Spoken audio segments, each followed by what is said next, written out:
Hey, welcome to Creative Blog. We're your hosts, V. And Sean, aka Lord Spew. We talk shop with other creatives in animation and comics about things like finding our artistic path or the process of making art while we doodle on Magma. We asked people on our social medias if they had specific topics they wanted us to discuss, as well as some drawing prompts. Today, we have with us Will Carsola. Welcome to the show. Hey, how's it going? Hi. Hi, Will. Thank you so much for coming on the show. This is really exciting. Thanks for having me. You've created and ran a show, and now you're head of the creative department at Liquid Death. Is that correct? Creative director over there, yeah. Yeah. So I'm so curious about both of these things, but before we take a deep dive into what all these roles entail, I always kind of want to start at the beginning. Did you go to art school? I did, yeah. I went to a few art schools. I was studying painting. I was good at art in elementary school and middle school, and then high school I kind of got bored with art. And then after high school, like, what am I gonna do? Oh yeah, I used to be good at art. So then I went to community college, took some art classes, then took some time off, went back to art school down in Savannah, and then wound up in Richmond. So I went to VCU there.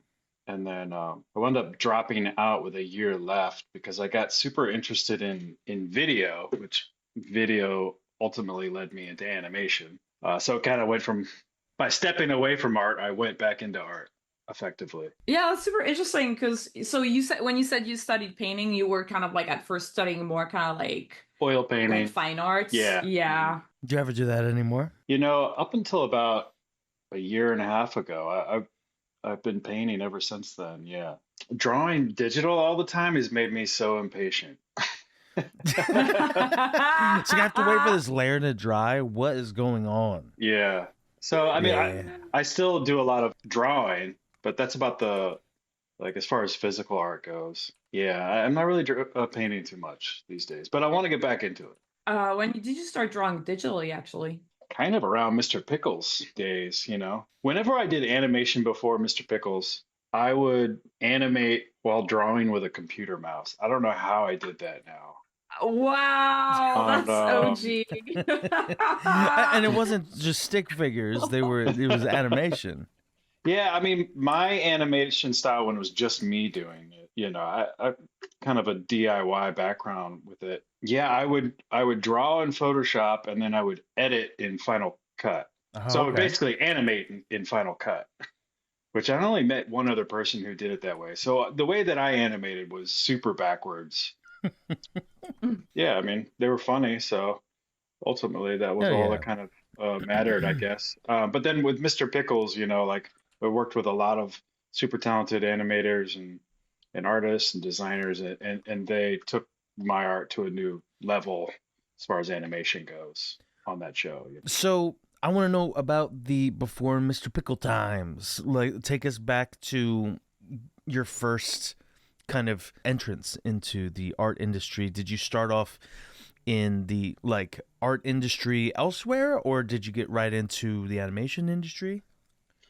Yeah, I mean, the way that I got into it, it was very random. You know, originally from Virginia, Richmond, and me and my friend Dave, who we both created Mr. Pickles together, we're making sketch comedy for a long time. And that led us out here. We were doing live action sketch comedy for this show on Fuel TV. And then it was just a series of stepping stones. We did some stuff for Fuel, then that led to Funny or Die. We did this HBO Funny or Die thing. And, you know, I was always doing little animations here and there. Even one of the things I did for Funny or Die in animation, or Funny or Die in HBO, was an animation that they never even used. I think that got me noticed a little more. And then around like 2010 or 2011, Duncan Trussell had a Comedy Oh, I Central love pilot. Duncan. Yeah, he had a Comedy Central pilot called Thunderbrain. And I was editing it and I was filming it for him. And he had seen some of my animations and he had this idea for an animation called Stoned Ape Theory about Terence McKenna's theory of stoned ape theory. And I just ran with it and stayed up for like 4 days straight making this thing. another uh, Whoa. uh, another thing drawn with a mouse. And yeah, Comedy Central wound up using that for another show called Trip Tank. And I think that helped a lot as far as getting into animation. So by the time we eventually pitched at Adult Swim, they had seen some of my animated stuff already. And it was with a mouse. So you were like, Yeah. so you're like, wait till you see me not held back by a mouse. Like, it's that moment where they realize that you have weighted clothing and you drop all the weighted clothing, you can jump really high or something. Yeah, I remember it took me a while to get used to drawing on the Cintiq or Wacom tablet. Actually, I was like, I kind of miss the mouse. Can I just make a show That with a is mouse? so funny. That is the funniest thing where it's just yeah when you're like so used to the tool. Oh my God, I can't imagine if the team had to use the mouse as well. That would have been so funny. And All these artists keep making me draw with a tablet. This sucks. I have a little bit of a kind of maybe probably too down to earth question, but so you're talking about like doing sketch comedy and before kind of like getting into all the animation for Comedy Central and stuff. What was your main source of like income at the time? Was it mostly like doing all the like sketch stuff? Was it like live action or was it already Odd jobs. drawing and animation? so back in Richmond, Virginia, Dave and I both bartended 2 nights a week to just barely get by enough to be able Mm, to make creative projects 5 days, the other 5 days a week. We did that for many years, and then mm, and then with Fuel TV, when that came around, it was cool to finally be paid something for sketch comedy, which is pretty fun. And some of the things we did for Fuel TV or this show Stupid Face on Fuel TV actually were animated. So this was like around 2006 or 7, something like Yeah. that. Yeah, and then when we moved out here, we did the season 2 of that show, and so that was kind of getting us by. Once that dried up, Dave went back to bartending for a little while, and I was getting by doing a lot of freelance editing. When I was in Richmond, I would also do a lot of painting and sell a lot of paintings in art shows. And then LA, such a big place. It took a while to kind of find our people here. Yeah. So I didn't really sell a lot of art here for a while. I mean, then we would get like random TV gigs. Like we wrote on Nick Swartzen's Comedy Central show, Pretend Time, for a couple seasons. We did the Funny or Die stuff, other Comedy Central pilots, things like that. So we would get sporadic little things here and there. But I remember there was a point in time, like right before Mr. Pickles got picked up, or before we, got the development deal for it. We were pretty broke. I remember at one point, Dave was bartending, and I had to I didn't have enough money for gas in my car, so I had to walk from Echo Park to downtown just to get a no Oh way! no, What? yeah, dude. Not even the yeah, bus? just Not just even. to get a free meal at this bar where he was working. And that wasn't too long before things started getting going at Adult Swim. But yeah, so there would be periods like I have no money. I don't know how I'm gonna pay rent, and then I'd be Yeah. okay for a couple of months. So just get like random little, mostly editing gigs at that time. Yeah. Hmm. I like, thanks for kind of going into details about this because I feel like sometimes, and I don't know where that story got kind of lost in the way that we talk about like artists or like making shows and stuff, but like yeah, it's not a cushy No. like a lifestyle or journey. So yeah, it's really interesting to hear exactly how it was, and it's interesting too to hear that you were like probably making you guys were making also money writing. So you guys were like almost kind of writers first. Yeah. What are the things that you feel like along the way you felt like you needed to learn to be able to make Mr. Pickles what it was when you guys started? Like, can you Mhm. recognize like some key projects that kind of developed how you tell stories and or draw or make cartoons? Yeah. I mean, well, I learned the most on Mr. Pickles, to be honest. Ah, okay. On the job. Yeah. On the job. Yeah, I mean, obviously, I learned a lot about a lot of the different, projects that I just mentioned. Sure. Every little project led to the next thing, and my skill set got a little better each time, little by little. But you know, when we after our Mr. Pickles pilot got picked up, you know, making the pilot for that is so much work. You spend like 6 months making this 11 and a half minute pilot, and then it's like, okay, now go make 10 of these. It's like, oh God. Oh my god, dude. Well, especially if you're drawing the whole pilot with a mouse.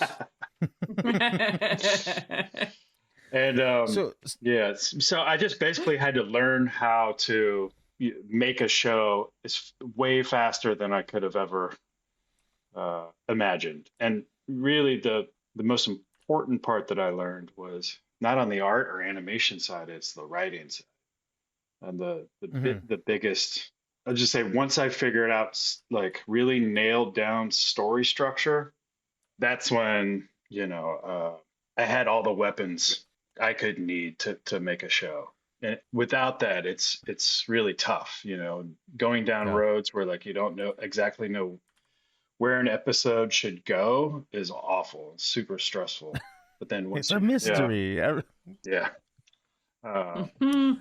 How long do you think it took you until you felt like you had a grasp on story structure? Season one of Mr. Pickles, but then Hmm. it grew throughout all three of the Mr. Pickles seasons. I would say that Mr. Pickles season three is the best because I think the writing and the pacing was the best. Season one is so fast because I really wanted to explore as many characters as possible. So there'd be like an A story, B story, C story, D story, E story, F story, G story sometimes. Yeah. Whereas in the later seasons, I really tried to like nail down the structure even more, which requires you spending more time with the other characters. How many characters with different storylines can we introduce that will get killed? Yeah, I know that was another struggle. You'd be like, we put all this work into like coming up with an interesting character, and then boom, their heads cut off. Mr. Pickles is humping it. But it was also kind of fun to do that. It's such a it's such a wild show. Somehow, I don't know, like I don't know. I think the pacing in season one is also really funny, like how breakneck it is. It like I don't know if it's because like now the internet is so fast that watching Mr. Pickles season one feels almost like the appropriate kind of rhythm of it because it's just like bah, bah, bah, bah. How did you so I want to also kind of talk a little bit about the more granular details about like getting the opportunity to pitch for Mr. Pickles, what that was like, how you guys got together. Like, how did you come up with the idea? Like, did you already have that idea for a while, or did you have to come up with it like on a dime? Like, kind of what was that time of your life like, getting that like opportunity to pitch and then like coming up with the idea and stuff? Yeah, so it's funny, when we went into Adult Swim, we had two ideas. One was a live action idea. I can't even remember what it was about, to be honest. And one was an animated idea. The animated idea was the pilot outline that me and Dave had developed based on a little sizzle reel for a show I created called Scumbags. That's basically what we showed Adult Swim. It's like a 3-minute animated thing that I made, drew it with a mouse and everything. Pitched them the idea. And we also we did the same thing for a live action idea. We made a little sizzle reel for it and then pitched what a pilot episode would be. And Adult Swim, I mean, one thing I noticed about Mike Lazo, who started Adult Swim, was that he would kind of buy into people, not ideas. And Hmm. so I always thought that that was kind of interesting. And anyway, I think they could just tell that like we were people that they might want to work with and they liked the idea or the sensibility, but they didn't want the idea that we pitched. So they were like, just the animate. They wanted to do something animated. So they said, Mm. come up with 5 more ideas, and they could be like a sentence or two long, and we'll pick one to develop and see where it goes. So one of those was Mr. Pickles, and how that kind of came about was Dave and I we would do something we would call a write off, and we did this all throughout Mr. Pickles and Mama Named Me Sheriff as well, where you kind of trick trick your brain into taking the pressure off by trying to write something bad on purpose, essentially. That's And we amazing. didn't really have like a science to it or anything. I've heard other people talk about this in different ways, including Mike, founder of Liquid Death. But we just kind of felt that it helped us find funnier ideas. So we would just say, hey, let's just write something that makes us laugh, and that's the only purpose. And we would write it and text edit on like a Mac, and then we would Hmm. have the robot uh, read it back, like what do you call the computer voice? Oh, Uh-huh. the text to speech. And So, so we would just sit back and listen to each other's ideas. And anyway, when Adult Swim said they wanted 5 ideas, we did a write off, and one of them was Mr. Pickles. It was like a sentence that I wrote, and can you remember what the Do you sentence remember? was? it was something like a parody of Lassie, but the dog is a serial killer. And in the original idea, in that original sentence, it was his name was Mr. Pickles, and he killed to get treats, Mr. Pickles. Like he would, when he was a good boy, he would get pickles. When we got into developing the show, that aspect of it kind of fell away and didn't seem necessary. But yeah, so they picked that idea, and then it wasn't our favorite idea. Oh, Yeah, really? That's and we funny. told him that. So we're like, can we write 5 more ideas? And we did. We came up with 5 more ideas that we liked, and they still picked Mr. Pickles. So we're like, all right, well, let's figure out how to like this. Because the thing, even though we included it in that top 5 or those 5 ideas, we couldn't really relate to it as much as some of the other ideas because it was set in the 60s, like Lassie, the original idea of it. So then when we kind of Oh, like yeah. had to make it work, we changed it to modern day, and then Mhm. everything kind of fell in place. Then it was like the old and the new were coming together in the perfect way, and it was like, which is perfect because you got this like evil dog and this like nice kid, and it was just like everything fell in place. Like it was kind of crazy because there was this resistance, like the idea didn't feel right, and then one little change, and then everything fell in place. It was like all of a sudden, like characters were coming up with characters left and right. So, Mm. So I'd like to just real quick go back to, just in case anybody wants to try this at home. How do you think about doing that write off? Like, are you mhm. actually trying to just write something bad that'll make somebody laugh? Do you have a way that you approach it mentally? Do you like Mhm. just write like 3 ideas as fast as you can? Like, how do you start something like that? Well, you have to throughout the whole process have to like continuously trick your mind because you want to do it so that you come up with the idea, right? But you have to Mm. like continuously go, no, just trying to make people I'm working with laugh. So I think you have to kind of that's what I do. Just try to have some that could work and then try to have some that will make everybody laugh. I mean, a lot of the times when we would do that in Mr. Pickles, some of the ideas that, at least for me, I wasn't serious about at all, we would laugh about and then look at each other and go, wait, maybe we should do that. That's cool. Well, yeah, we would just set a timer for like 10 minutes, 20 minutes. I haven't done that in a long time, but it helped us a lot in the past, that process. If it's like you're trying to come up with a bad idea on purpose, and then try to make that idea work. It's just like that initial nugget of a good idea sometimes requires coming up with a bad idea on purpose. Mm. Well, I think that sometimes us taking ourselves too seriously ends up getting in the way. And if you have a stupid idea and your idea is like dumb right at the get go, then I feel like there's probably a little bit less like preciousness overall when you're even working on it. Like it frees you up to not have to, like, you can be silly, and Totally. depending on what you're writing on. I mean, Adult Swim is A lot of it's kind of about being silly, I feel like, right? Totally, totally. Yeah, I mean, I love coming up with a silly idea and then treating it, going about executing it as something way more serious than it needs to be. Yes, that's really Kind funny. of, yeah, It's just like, because then you're kind of making fun of that like self-seriousness, I yeah. guess. Yeah. Do you think that's the reason why Adult Swim gravitated towards Mr. Pickles? It was just like the silliest, like the dumbest of them all, or Maybe. Yeah, I mean, it's also like coming up with a show idea is so hard because not only do you need that hook, it needs to be funny, you need to know how to write, and you, but you also need to come up with characters and in a world where you can see an infinite amount of episodes, you know. Hmm. Um, Mhm. yeah, I mean, I, I would I just want try to work characters even from the design stage, just work them and work them and work them until they kind of come to life.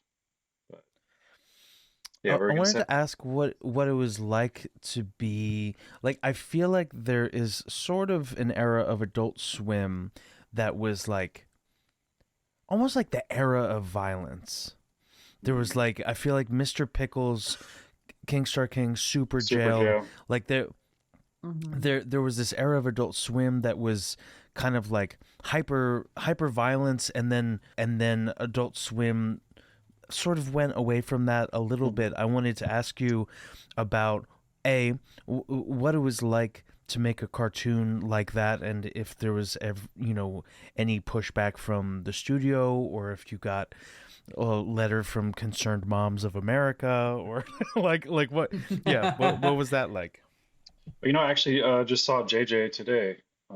JJ Villard, who created King Star Oh, King. nice. There was JJ. got lunch down the street here in Burbank. But yeah, I mean, shows like mine and JJ's wouldn't exist without Christy Fracas, who created Super Jail. Super Jail, as JJ Mhm. once said, paved the way for shows like ours. So Super Jail was the show we had to lean on for like what might be possible as far as having violence in cartoons.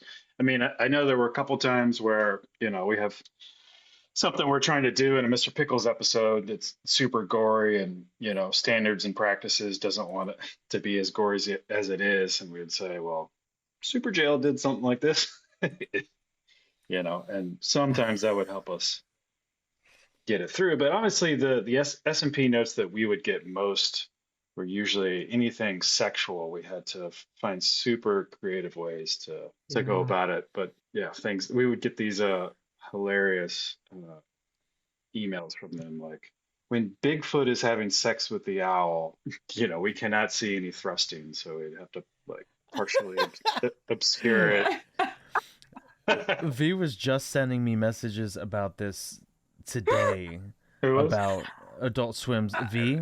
Me, because I'm doing these little smalls, and the whole concept of the show is the way we pitch it. So the name of it is High Moon Queen, and the way we pitch it is like imagine if Batman was a 200-year-old woman who never had sex, pretty much. And so it's like all of it is about her trying to bone. So there's it's very sexually charged, but it's still like funny and dumb. And but yeah, like we gotta know today that was very funny. It was like when the man licks the dildo, make sure it's not Make sure too it's not sexual, dude. yeah, it's not too close to the camera. It's like blurred. And I was like, that's and Yeah, it's I just was some like, really far away person licking a dildo. Like that's okay. yeah. Yeah. I was Yeah. just like, Did, oh. did you have any trouble with this is maybe a personal question, but did you have any trouble with pubes? Because Adult Swim seems pubes seem to bring up a lot of red flags. I know I had my personal battle with my cartoon body head with a character with a penis for a face and pubes for hair. They were like they told me that I had to censor his hair, and I was like, if we censor his hair, we're censoring a whole character. You can't even understand what he looks like. Can I change his hair from being curly? Is that less pube like? And they're like, it still reads as pubes. And I'm like, so we were going back and forth for weeks about these pubes. I'd love to I'd love to hear about some SMP stories and maybe how you found some loopholes or got creative going around it. Well, yeah, a couple thoughts on that. I do kind of vaguely remember pubes being an issue. I don't think there were a lot of scenarios where we wanted to show pubes necessarily, but Sheriff, I mean, we did have people naked in the shows, and we would blur them out, but we would like there was Sheriff was naked at one point, and I think he was riding a donkey through town completely naked, and then at one point he meets his dad for the first time, and his dad just hangs out with him naked. His dad's naked. He's not. And the way that we went about that was we animated it. Yeah, like Fully out. the sheriff's animated penis is animated totally. You know, like the sway and everything, and then we would blur it, and that would make it look more realistic. But I don't think that there were pubes on there because we didn't even, that can come through the blur. I Yeah. can't remember if that was an issue or just like a aesthetic choice, but It's true. yeah. And then as far as tricks to get things approved by S&P, there was one episode, I forget which one it was, but Newspaper Boy. I don't know if you know that character, but he's always on he's like an old fashioned newspaper boy, but he's always on a Yeah. hoverboard, And it's an episode where Mr. Pickles is really, really messing with Grandpa, and Newspaper Boy shows up to the house with a newspaper, and Mr. Pickles pushes Grandpa into Newspaper Boy, who falls over, and Grandpa's face is supposed to land in Newspaper Boy's crotch. Oh my And God. SMP SMP was didn't like like, that. they were like, you cannot show this. The Newspaper Boy seems like he's under 18. And so what I did was I was like, well, what if we put an image and text on the front page of the newspaper? It just says, Newspaper Boy turns 18. and and they were like, yeah, all right. Oh They my did it. God. So funny. But I feel like you did, because you guys did have like episodes. I feel like I remember a Mr. Pickle episode where there is something kind of, but maybe it's not shown on screen. It's implied that there's like some underage like stuff going on. And then the guy gets his comeuppance by Mr. You're Pickles probably in season one. talking about the Tooth Fairy episode where there's a bunch of pedophiles and Mr. Pickles juices them in a blender. Right? Yeah, I remember that. And it's like, I don't know, it's very like Tarantino-esque in a way because you're like, yes, Yeah. like, like they die. And then he uses the blood, takes it to the blood bank, and then gets the money and puts it under Tommy's pillow. So he thinks that the Oh, Tooth that's Fairy nice. came. Isn't he sweet? He juiced those people for a sweet cause. It's so funny. Hell yeah. And that like, oh, but we don't see any of it on screen. We just know they're pedophiles and that, so that's how you Yeah. get away with it. Yeah, Okay. yeah. I mean, I can't remember every part of that episode, but yeah, I believe in the cold open we established that there's a van of pedophiles in town. Mr. Pickles gouges one of their eyes out with a lollipop, and then later the pedophiles are hanging out at the candy store, and Mr. Pickles winds up catching up to them once again. Were you allowed to do worse things to bad people? Like, did SMP like let some stuff slide because the people were declared as bad people first or something? I mean, I think that would fall into like a creative area. Okay. Yeah, I don't think that they have ever had an issue with that. I think like creatively, it's okay. It works because yeah, Mr. Pickles is killing bad people, So it's like, Sure. I mean, I know as an audience member, that's what I really enjoyed about the show. It was like, all right, it's an evil dog, but he kills bad people, so it's fine. yeah, and then we just have him. Uh, Yeah, he's like Dexter. Yeah, totally. yeah, exactly. Yeah, It's like Dexter meets Lassie. Yeah, and yeah, I think that that's what kind of makes everything work with Mr. Pickles. That and also the other thing that I don't know how it would work without Grandpa. Grandpa, yeah, because we could have very well just made Mr. Pickles a talking dog, right? But it's Sure. funnier if it's a real dog doing this crazy shit. So Grandpa basically explains what Mr. Pickles is thinking and doing, for us, but also makes him sound crazy. So it's like, when did Grandpa kind of like come along in the idea of the because you have this like really funny log line. It's like like if Lassie was like a serial killer, and now you have to build all these characters. Like when did Grandpa become like a an important character in the show? yeah, that's a good question.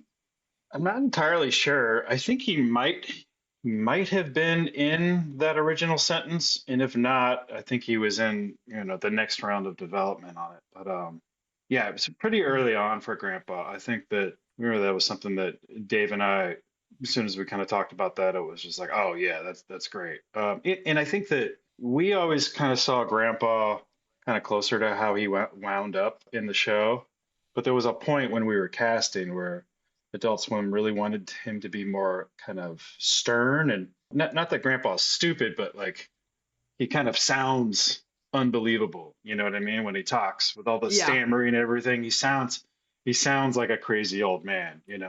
And yeah. that's what we Mhm. got when Frank, the guy who does the voice, came in for the first time. His first read on Grandpa was like, "Oh, that's the guy for sure." Dude, that's such a good feeling when it clicks in like that. Was there a Mhm. specific direction that you gave to like land on that, or was it just like this was a match made in hell? We probably just gave him some sides, and just something like it's Lassie, but the dog's evil, and you're the only one who knows that. Nobody believes you, something like that. And yeah, Frank Collison, which by the way, he's the guy in Oh Brother, where art thou? Where he's Hmm. he's got the barn. They're staying at that barn that catches on fire. And he's like, I gotta look out for me and my own. That guy. Yeah, yeah, So I Mhm. recognized him right away. I've seen him in a ton of stuff, and when he came in, he just brought the character to life. Now he wasn't stern, which is what Adult Swim wanted. I kind of wanted more of the aloof kind of sounding grandpa, and yeah, I think that's what we got with Frank's read on it. So, wow, yeah, that's so funny because yeah, voice actors really do help bring so much life to a character. So you said you learned a ton on the job. You talked about the writing a little bit. What were other things that you learned, I guess, on Mr. Pickles, or maybe kind of like take us through like the first week show running or something, like. Yeah, I mean, getting into season one, like sitting down in the writers' room for the first time, like, okay, let's make a show. That was quite an experience. Yeah, I mean, we brought on amazing writer Sean Conroy to lead the writers' room, and I learned a lot about story structure from him, as well as from this book. Let me grab it called How to Write a Movie in 21 Days. This is the book I always recommend to people. And you only need to read like the first like 10 pages or so, but Did you it did you finish that book and you were like, shit, I'm trying to write a show, not a movie? Dang. well, I mean, to me it's all kind of the same, You can fit Yeah, the yeah, yeah, same the same story in 3 minutes if you wanted to, Mhm. as you could in 2 hours. yeah, But yeah, I mean, that man, there's so many things I had to learn. Story structure is still the most valuable out of anything, because you can have a beautiful animation style, beautiful character design. You can have all the funniest jokes, all the funniest, voices, animations, on the art side, on the writing side.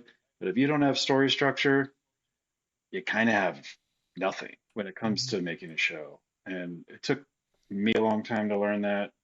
And still, when I'm talking to other people who are trying to make shows, and I tell them like, no, seriously, figure out story structure. I know I'll still get that look that I think I gave other people back in the day, like, yeah, I don't. But My funny drawings will speak for yeah, itself.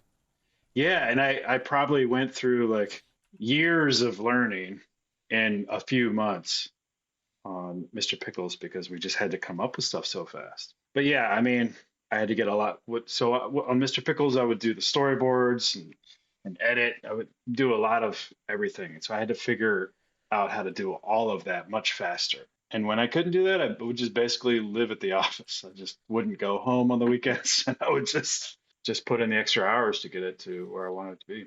How is it going from one season to another in a show? And how long was it between seasons for you to get like picked back up? Like I wonder what it's like if you have time to like think about a season, think about like okay, how to improve or like like to kind of like reassess a little bit where you're at or if it's just like you're constantly moving forward. Yeah, so we would have about 2 months off in between. 2 months? That's not that much. No, it's not. That's very fast.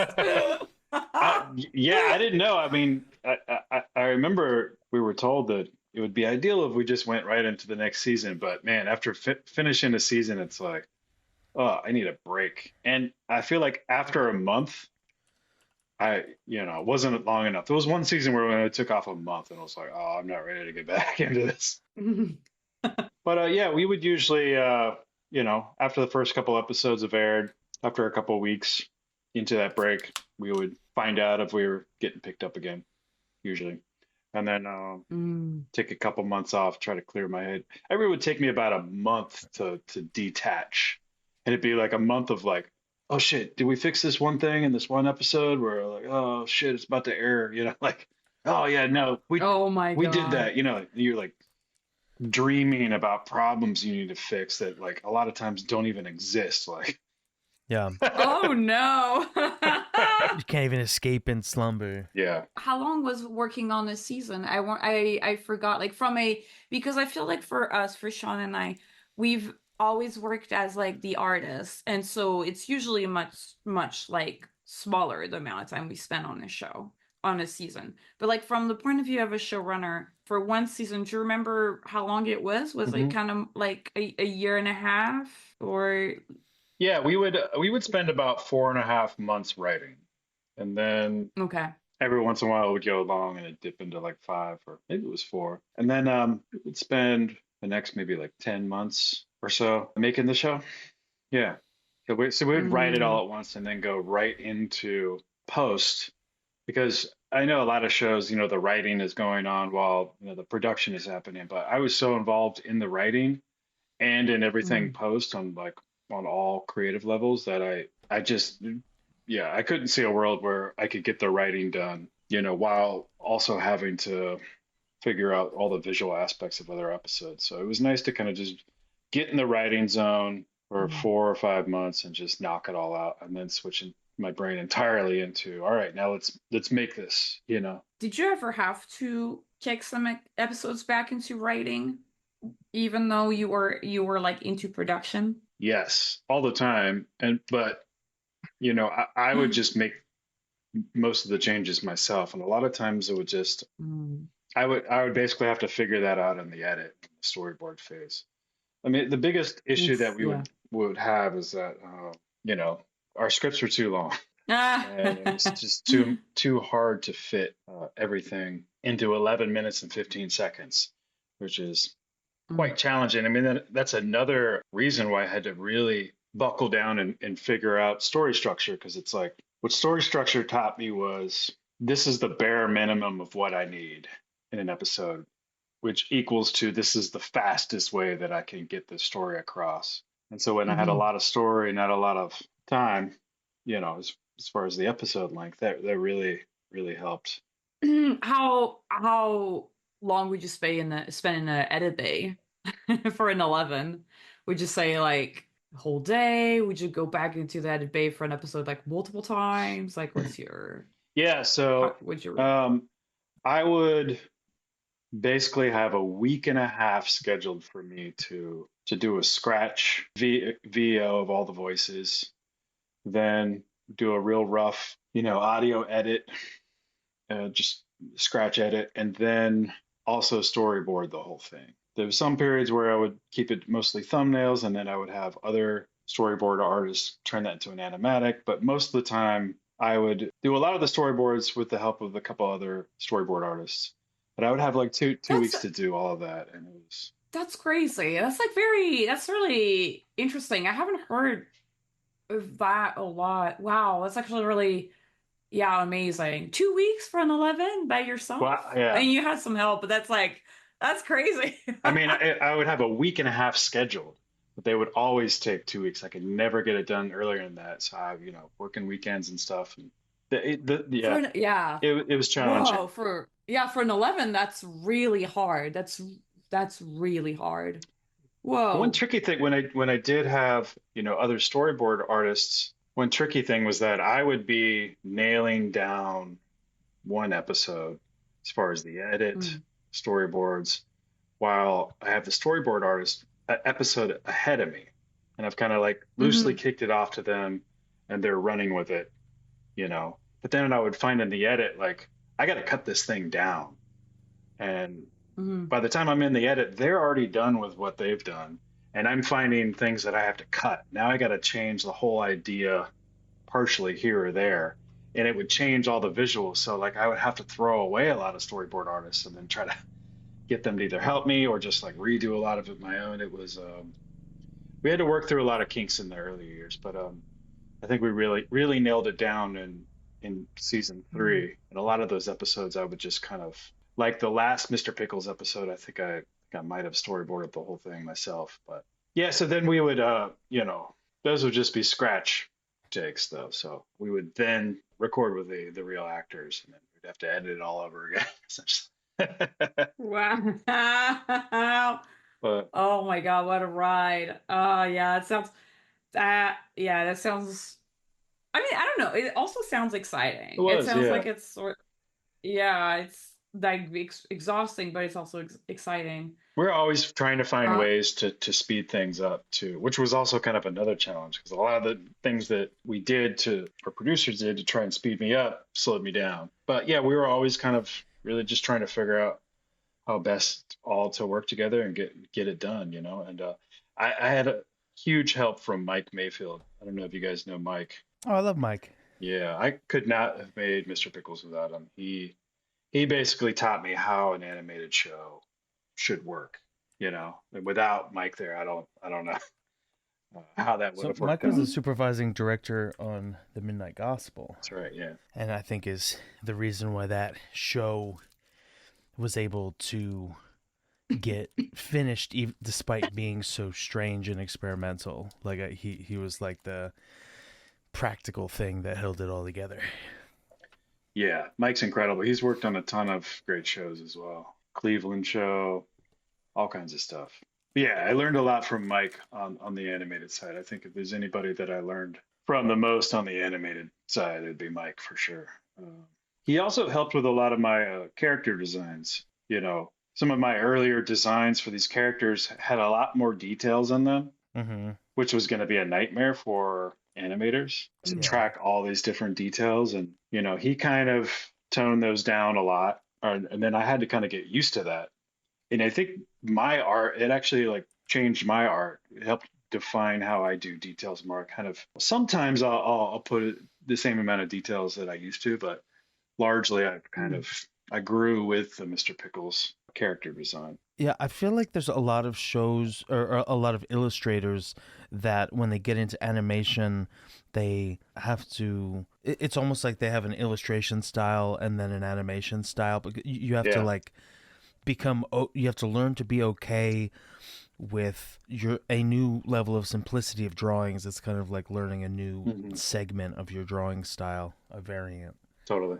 You mentioned earlier, and you don't have to answer this if you don't want to, but It was really funny that you said that like the producer was trying to help you, but it like speed things up, but it was actually making you slower. Do you remember examples of that? I mean, it was usually just schedule things like, oh, we can move Will's time around this way, and that'll speed up this area over here, or we'll take him out of dailies on this. Like, I remember at one point on one of the seasons, I agreed to like step away from dailies for cleanup animation. Just for our listeners, dailies. How would you describe dailies? It's just the animations of the week or of the day, new stuff to look Hmm. at, and get first eyes on it. And Hmm. I stepped away, and then a couple months went by, and I realized the cleanup animation wasn't getting done at all. No way. What? Yeah, it was those. We would have little like different fires to put out each season. Uh, Wait, what were they doing? what? They're like, okay, finally, that pain in the ass is off our backs. Let's chill.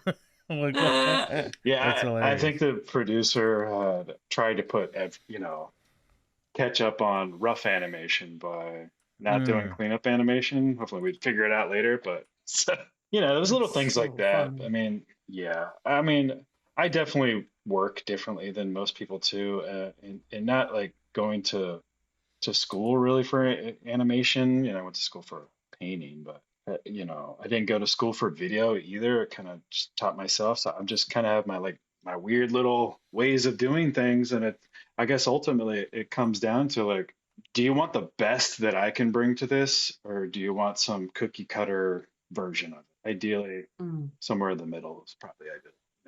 Yeah, so it was yeah, mostly because cookies schedules. are good. Yeah.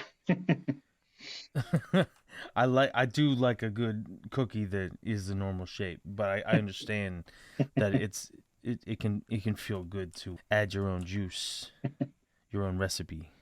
Mhm. So I think, well, I also want to talk a little bit about Liquid Death because that's like so interesting and like different from working in animation, I guess. And I mean, we could keep talking about like running a show for like so long, but I want to make sure that we get to Liquid Death. How did that opportunity come about? Yeah, so I was in a van with some friends going to medieval times for the first time.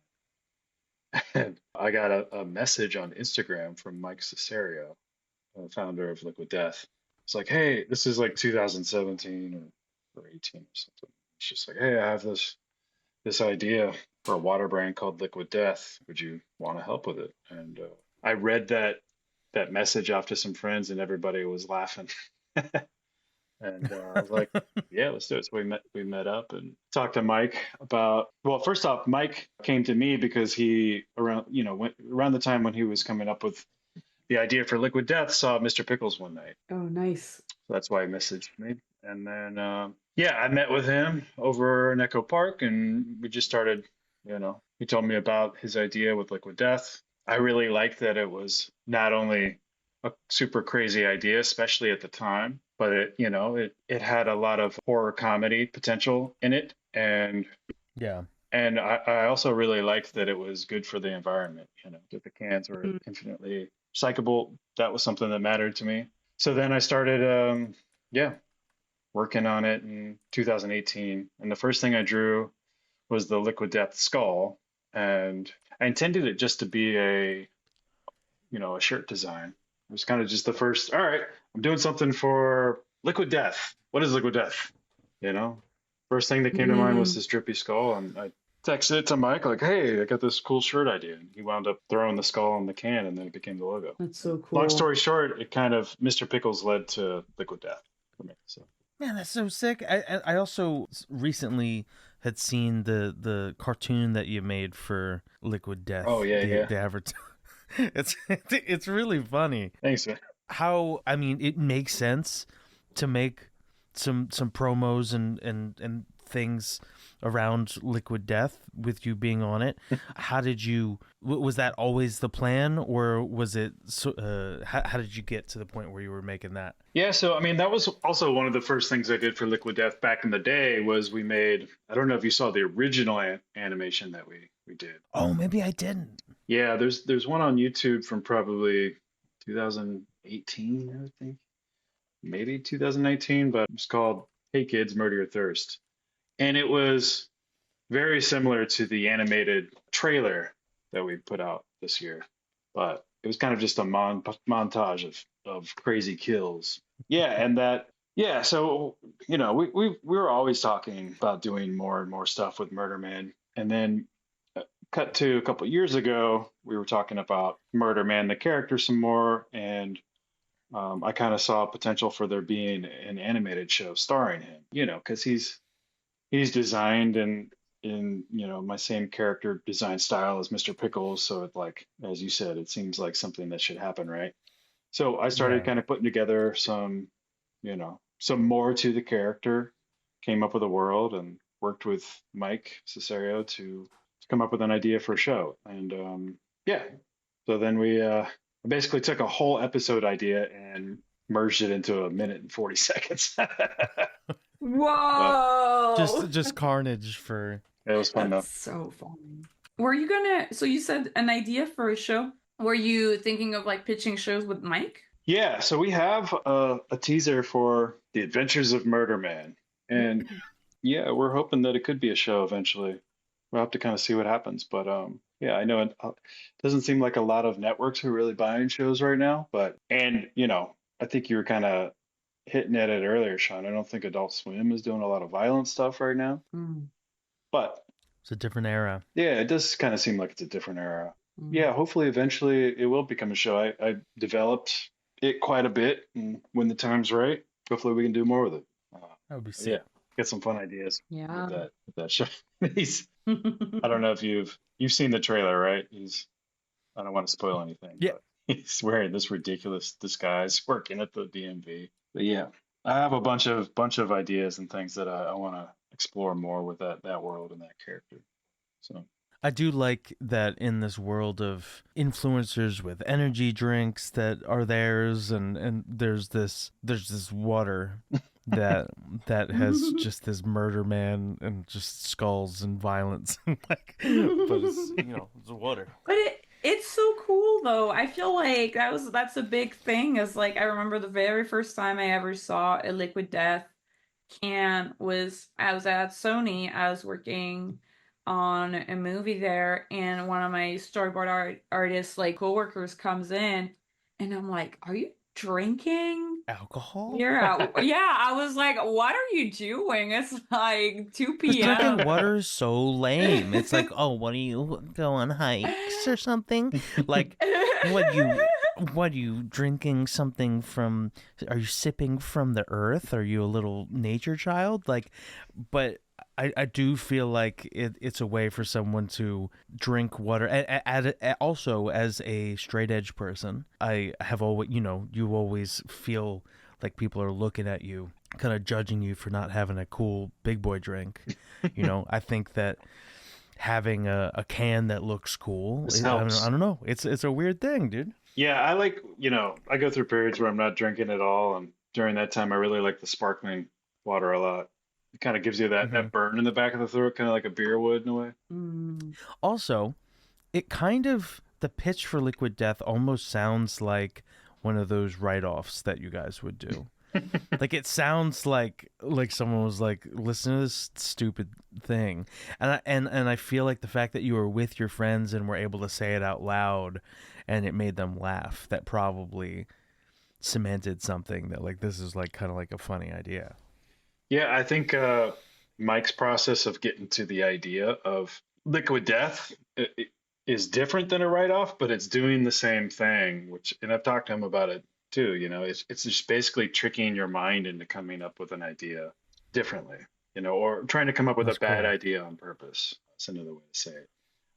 But then making that idea work, So I wanted to ask kind of like what does it feel like coming off of a show, and I mean, because there are a lot of people that when they get a show, that's they do that show, and then that's their show, and that's the rest of their life they might not have a show. So Yeah. what mentally, I just want to know kind of like, how do you feel about it? How do you feel coming off of that? Is there ever sort of like, I've peaked, now I can just climb in my coffin, and like what do you what do you feel like coming off of that? That's a good question. Man, I don't want to give too long of an answer, but yeah, I mean, that's definitely something I've thought about a lot the last few years. When the show, when we don't have more seasons of it, yeah, I ultimately don't know if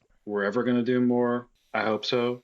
But, Adult Swim's kind of going through changes, right? I mean, we ended our own show willingly to go into the spinoff. That's a whole other thing.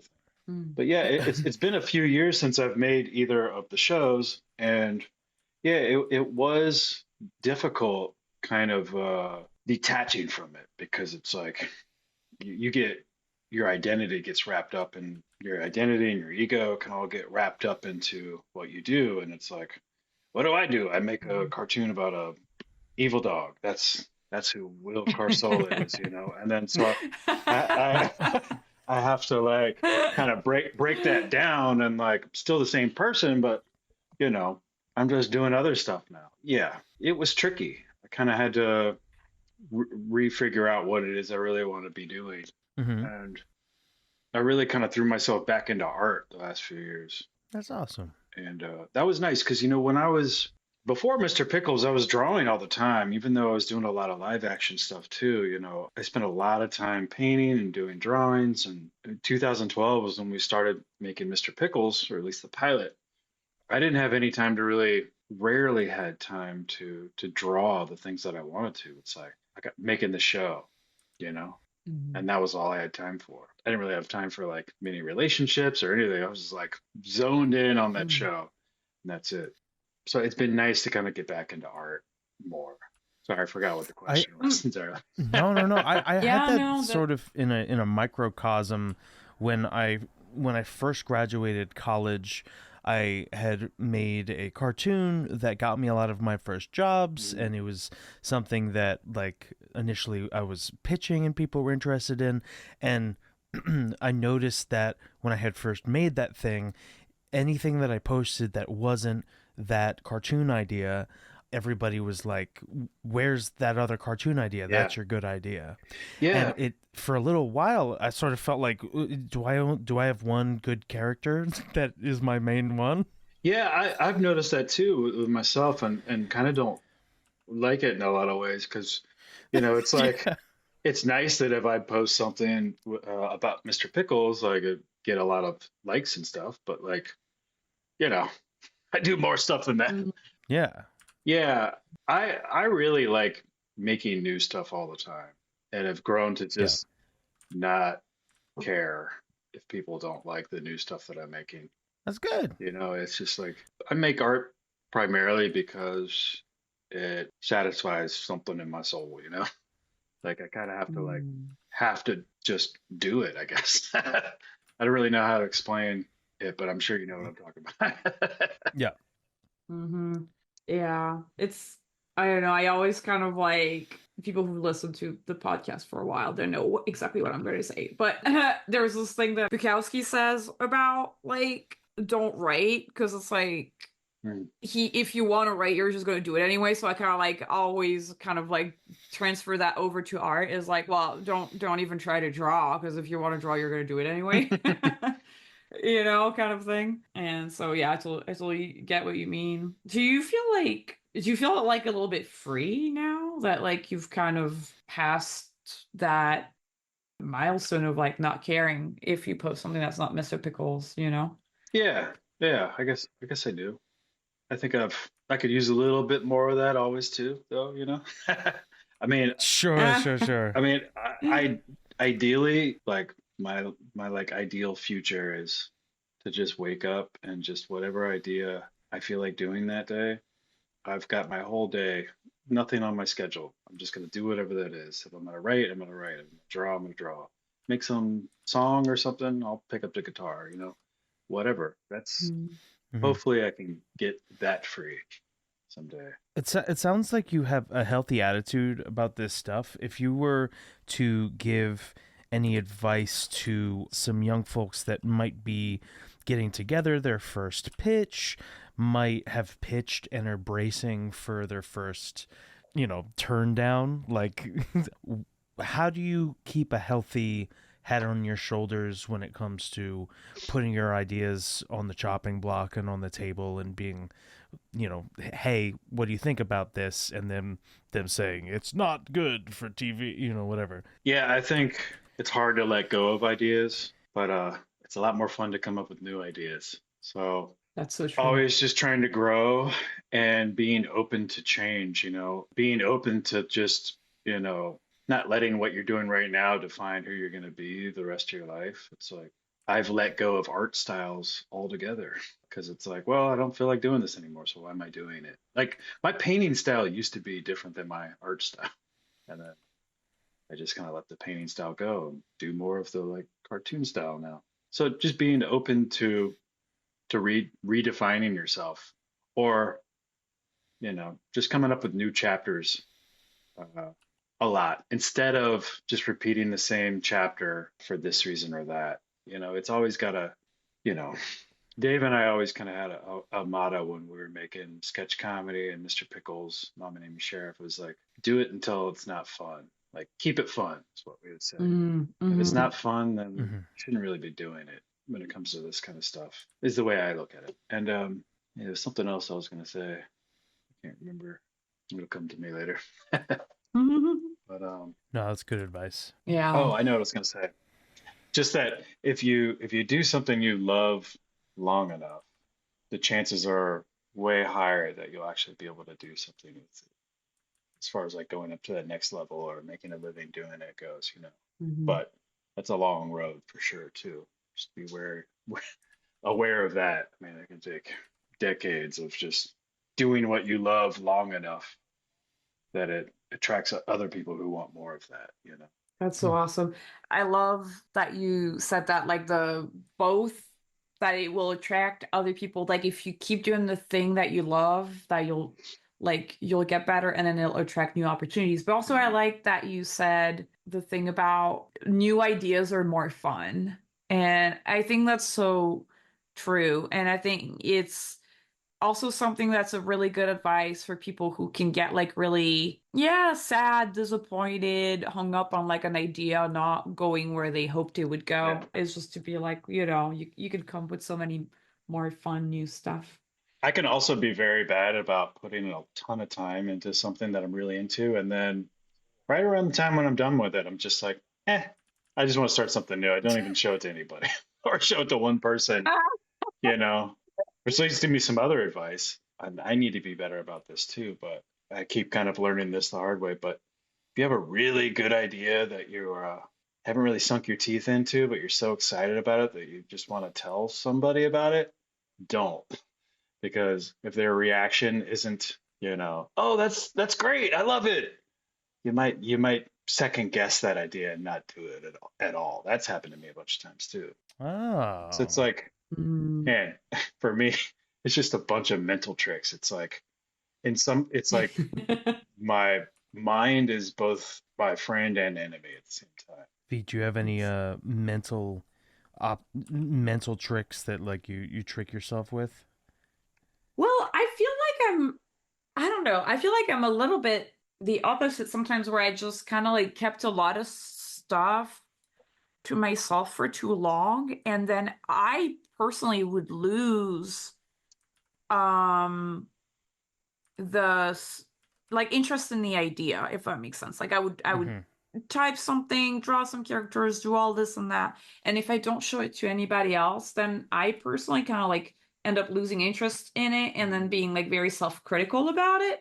So for me, it's actually been a very new development that when I show it to someone or tell somebody about it and they're like, even if they're just being nice and they're like, wow, that sounds cool, I'm like, wow, wow, this is a really cool idea. So, you know what I mean? I'm just kind of like the complete opposite of you. That's funny. So viewers out there, if you're listening, do anything. Do anything. Do either thing. But I will say, I've heard this advice. I've read it a lot, that advice that like don't tell Mhm. somebody what you're working on Yeah. until like it's in a really good spot or whatever. Because I also heard, and I don't know if that happens to you, Will, but I heard that some people, when they share their idea with somebody else and that other person is like, wow, so cool, then like the gratification of having come up with that idea is immediately fulfilled. Yes, yeah, that's true. They feel like I've their job is experienced that done. too. I'm like, oh, cool, I had that good idea. Somebody liked it. Next, next idea. Yeah. Let the next crazy idea into the brain. So, yeah, My idea has succeeded. Yeah, time for the next yeah. one. That's so funny. There's just been a lot of things that I've started that I'm just working on by myself that I just abandoned. And I've learned to not let that give me anxiety. Just like, you Mm, know, okay, so this I put a shitload of time into it, but it's not going to go anywhere for various reasons, or I'm just not into it anymore. I don't consider it a waste of time. I think of it like, well, I sharpened my skills a little bit. mm, It was an exercise, and now I'm a little bit stronger. And also another thing I've learned is just, it probably sounds super cliche, but to go with the flow. Um, there's mm-hmm, been like times where have a project or something and I really want it to come to fruition, and I can just now when I sense that it's going to be an uphill battle and it's just like it's not just fitting in. I don't even know how to explain it, but it's just you can't find its groove. I just set it aside and then just kind of go with where things are taking me. Yeah. Uh, mm-hmm. If it's a good idea, usually I feel like you can work it out and put it in something later if you actually crack it. I feel like it's Mm-hmm. pretty rare to like actually lose a joke forever yeah. that could never come back. Mm-hmm. Oh, that reminds me. Have you had many instances of that where you guys had a joke that you pitched or whatever that didn't work out and you saved it in your pocket and you were able to put it somewhere else? Oh, totally. Yeah. I mean, in our writer's room, well, one, I'd be drawing just while we're writing, I'd always be drawing new characters and I'd just put them up on the wall, ones that I like, see if they fit into something. And the same with ideas, like jokes or a story idea.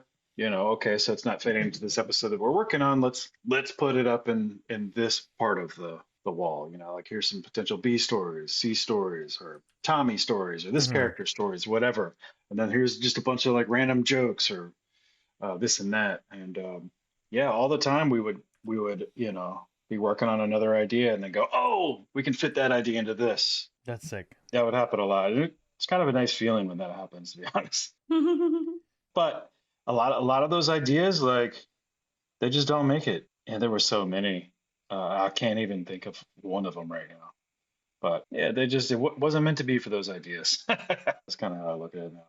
But I think I still have all like a lot of those index cards that were on the writers room around here somewhere. So Wow. if Mr. Pickles ever comes back, or Mama named me Sheriff, maybe they still have a chance. Never Yeah. give up. We have a lot of like questions from our listeners, so I'm going to start like Cool. peppering in some questions in the conversation. Our patron Puzzle Glum asked, "What's one piece of advice you would have given yourself at the start of your career?" That would have been to learn more about writing, and also to, you know, I probably would have told myself to take off one day a week, Ah, Oh, at least one day yeah. a week, because you can drive yourself insane. Almost happened to me. yep. But yeah, I mean, there's a point in time where if you're really trying to get some idea to work, whether it's like an animated thing or drawing something or writing something, especially writing something, and it's not working out, and you just keep putting in the hours, and you're just, no, I'm gonna get it, I'm gonna figure it out. Like chances are, it's not gonna happen. Yeah, the idea Mhm. will come when you turn your brain off. So for me, it would be Mm. like with Mr. Pickles, especially with writing, it's like, oh, we've left, work hours are done. I'm like, I'm gonna take this idea home and I'm gonna figure out the idea and bring it into all the writers, and it's all gonna work. And I'll just stay up all night drinking coffee at like, you know, the wee hours of the morning. And No. then Oh. 5, 6 in the morning comes around, and I would just give up, like, defeated. I Yeah. gotta get up in a few hours. And then as soon as I take a shower the next morning, getting ready to go, just like bummed, couldn't come up with the idea. Boom, pops right in my head. Yep. There it is. It's like It's only like what, Ah. go yeah, to the fucking beach. yeah. Go somewhere where you're not listening to some music all day or whatever it is. Yeah, I mean, it kind of goes back to that thing about pressure. At least for me, it's like you got to trick your mind into thinking that it's not that big of a deal. Hmm. I mean, everybody's different, but that's usually the case with me. Just gotta trick that old mind of yours up there. I feel like my mind really wants to be tricked. Ah, ah, I ah. feel like it's pretty easy to trick myself pretty reliably.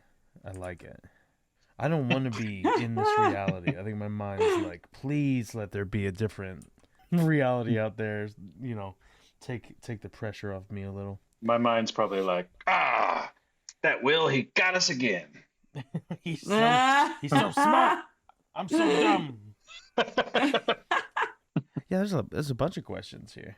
Yeah, yeah, yeah. Oh, that's a funny one from YouTube. Hudson B PD3UD asks, "What is the best show of all time?" The best show of So, all time, Breaking Bad, probably. Ooh. dude, yes. Love Breaking Bad. When are we gonna get a When are we gonna get a cartoon in that spot? Someone has to come Well, there along. was a cartoon. There was a Slipping Jimmy, but they made a animated show. Oh no, I just Mhm. mean in the best cartoon Yeah, ever yeah. slot or the best show ever slot. Like what Oh, do we got I to do? see. What do we got to do? Someone has to step up and make the best cartoon ever or something. True Detective season one was pretty good too. But I mean, that's the Ooh. kind of stuff I normally like. Um, I hear Sopranos is What great. I've only seen the last 5 minutes of the last episode by accident. Somebody was watching it, and yeah, kind of, we're watching it now, yeah. Anise and I. Yeah. What would you say is I don't know how much you watch cartoons currently, but what would you say is your favorite cartoon? Super Jail. Hey, hell yeah. Yeah. Yeah, I mean, when I first saw Super Jail back in the day, I was just blown away by how insane, It is so fast, crazy. so many jokes, so many like just brilliant Mhm. things happening in there. Yeah, it got to be Super Jail. It's Even so that short fun. bar fight, Yeah, I was just I thinking was about like, that. this is like nothing I've ever seen. Like the camera is just moving Yeah, whenever it feels like, and it's an animated background. so I'm much just like, work. The whole Jesus background is shifting. It's insane. Yeah, I mean, I think that's what kind of led Adult Swim after seeing that to making a show with Christy. I'm pretty sure that turned into or that led the way for Super Jail. Which is pretty cool. Oh yeah, and I was talking about the kind of gory cartoons. I left off an obvious one, which is Metalocalypse Oh too. yeah, I yeah. just want to That's another Mhm. make great sure one. I'm covering all of Hmm. our gory basics. Yeah, but I don't watch a ton of animation, although my son Apollo has Bluey on all the time. It's a good show actually, but needs more blood. Needs more Yeah, they should call it. If they could call it blood. Ready, it would be a better Yeah, show. ready. Yeah.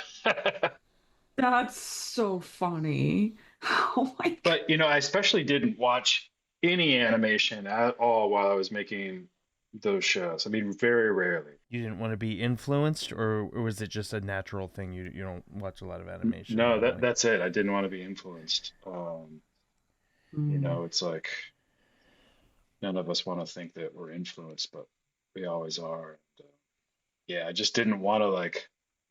I mean, speaking of influence, I would say that one thing that did influence Mr. Pickles was Breaking Bad, actually. Um, Oh, yeah, really? when that show was airing was when we were writing season one of Mr. Pickles, I believe, and it really got me hyped on the idea of got me excited about writing something that was serialized that had big cliffhangers at the Yeah. end. But it's tricky, like with Mr. Mm, Pickles, because like these are it's more like a sitcom, you know. You want to be able to tune into any mm-hmm. episode, and that everything in that episode is all you really need to know as far as the story goes.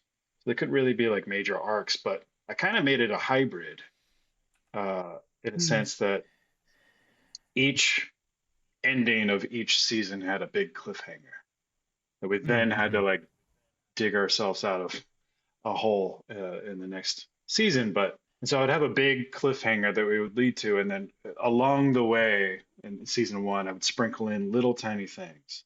Like in season two, in the very end, you find out who Steve the Gimp is, and there's a couple episodes throughout the season where it's kind of Grandpa versus Steve the Gimp, just to kind of really like for anybody who's watching the whole seasons in a row, they feel for Grandpa much more by the time you get to the end of it. Uh, but mm. yeah, Breaking Bad definitely inspired some of the story structure aspects of Mr. Pickles for sure. Whoa, that's really cool. Yeah. Some background Yeah. behind the scenes. At Flippy Super asks, how do you come up with such violent situations for cartoons? Well, I watched a lot of horror movies when I was a kid. Not at my house, but at my friend's house. We didn't we didn't Oh, really were you have not allowed to? really have cable or anything. And, yeah, we couldn't watch that kind of stuff at our house, but I would always be over at my friend's house and we'd be watching all the Friday the 13th, Hellraisers, stuff like that. And yeah, I don't know. I guess a lot of it comes from that, but you know, at a certain point, you're just trying to like make the other writers in the room laugh, trying to come up with a funny way for a dog to kill some bad guy.